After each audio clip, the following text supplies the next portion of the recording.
Jagan diversion politics చేస్తున్నారంటూ మంత్రి సవిత మండిపడ్డారు. Party మనుగడ కోసమే జగన్ రైతు పోరాట అంటున్న మంత్రి సవితతో మా ప్రతినిధి సురేష్ ఫేస్ టు ఫేస్.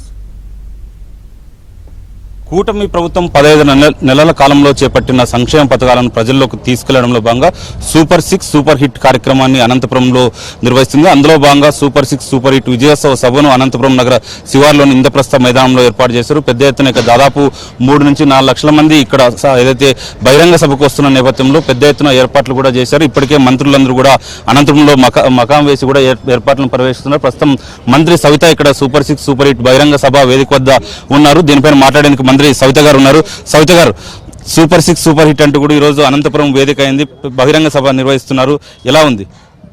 చాలా గర్వంగా ఉంది ముందుగా, ఎందుకంటే ఉమ్మడి అనంతపురం జిల్లాలో ఈ బహిరంగ సభ పెట్టుకునే అవకాశం కల్పించిన మరి సీఎం గారికి, మరి డిప్యూటీ సీఎం గారికి, అదేవిధంగా బీజేపీ రాష్ట్ర అధ్యక్షుల గారికి కూడా ఈ వేదిక ద్వారా ప్రత్యేకమైన ధన్యవాదాలు కూడా తెలియజేస్తున్నాం. ఎందుకంటే ఈ రాయలసీమ, ముఖ్యంగా రాయలసీమ రాళ్లసీమగా మారిపోయింది.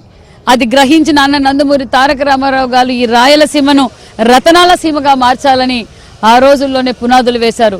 మరి అదే స్ఫూర్తితోనే మాన్యశ్రీ ముఖ్యమంత్రి చంద్రబాబు నాయుడు గారు ఎప్పుడైతే ఇది 4వ ముఖ్యమంత్రి, గతంలో 3 సార్లు ముఖ్యమంత్రిగా ఉన్నప్పుడు కూడా ఈ రాయలసీమను రతనాల సీమగా మార్చారు. ఈ రోజు తాగునీరు కావచ్చు, సాగునీరు కావచ్చు, పరిశ్రమలు కావచ్చు, మరి ఎడ్యుకేషనల్ కావచ్చు, మరి ఎన్నో ఇంజనీరింగ్ కాలేజీలు, ఎన్నో విధాలుగా అన్ని సెక్టార్స్ ఈ రోజు రాయలసీమ బాగుపడింది అంటే అపర భగీరథుడు, విజనరీ లీడర్ మాన్యశ్రీ ముఖ్యమంత్రి చంద్రబాబు నాయుడు గారు. కియా లాంటి ఇంటర్నేషనల్ పరిశ్రమలు, ఈ రోజు తరలిపోయిన పరిశ్రమలు మళ్ళీ మా రాయలసీమకు వస్తున్నాయి.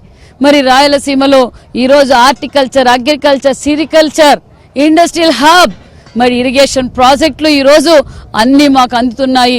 యువతకు భరోసా చంద్రబాబు నాయుడు గారు. యువత, మహిళలు ఎక్కువగా వచ్చే అవకాశాలు కనిపిస్తున్నాయి. ఎందుకంటే యువత మాకు వెహికల్స్ కావాలి, ఇంకా వెహికల్స్ పెట్టండి. మహిళలు ముఖ్యంగా ఎప్పుడూ లేదు. మహిళలు చంద్రబాబు నాయుడు గారికి, మరి డిప్యూటీ సీఎం గారికి మేము ధన్యవాదాలు తెలపాలి. ఎందుకంటే స్త్రీ పక్షపాతి ప్రభుత్వం ఎన్డీఏ ప్రభుత్వం. గతంలో ఏం చేశారో మహిళల గురించి చూసాం.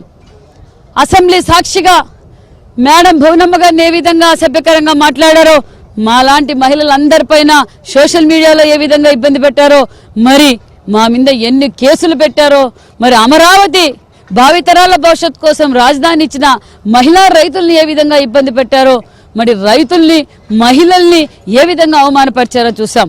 మరి ఇది మహిళా సాధికారత ప్రభుత్వం. ఈ రోజు మేము ఇచ్చిన సూపర్ 6 పథకాల్లో గతంలో అన్న నందమూరి తారక రామారావు గారు మహిళా యూనివర్సిటీలు తీసుకొచ్చారు, మహిళలకు ఆస్తిలో భాగం కల్పించారు. మరి అదే విధంగా చంద్రబాబు నాయుడు గారు డాక్రా తెచ్చారు. దీపం 1 ఇచ్చింది చంద్రబాబు నాయుడు గారు, దీపం 2 ఇచ్చింది చంద్రబాబు నాయుడు గారు. తల్లికి వందనం, ఇంట్లో ఎంతమంది బిడ్డలుంటే అంతమందికి తల్లికి వందనం అందజేశాం. ఎంఎస్ఎంఈ పార్కుల ద్వారా ప్రతి ఇంటి నుంచి ప్రతి మహిళా ఎంటర్ప్రైనర్ గా తయారు కావాలనే ఉద్దేశంతోనే స్త్రీశక్తి, ఈరోజు స్త్రీశక్తి పథకం వల్ల మహిళలకు ఒక ధైర్యం, వారి గమ్యానికి వారు చేరుకోగలన నమ్మకంతో ఈరోజు స్త్రీశక్తి ప్రోగ్రాం మహిళలకు అన్నిట్లోనూ ఈరోజు స్థానిక ఎన్నికల్లో కూడా రిజర్వేషన్లు కేటాయించింది కూడా చంద్రబాబు నాయుడు గారే. వీడియో జర్నలిస్ట్ గౌతమ్తో సురేష్, ఏబిఎన్ ఆంధ్రజ్యోతి, అనంతపురం ఇంద్రప్రస్థ మైదానం.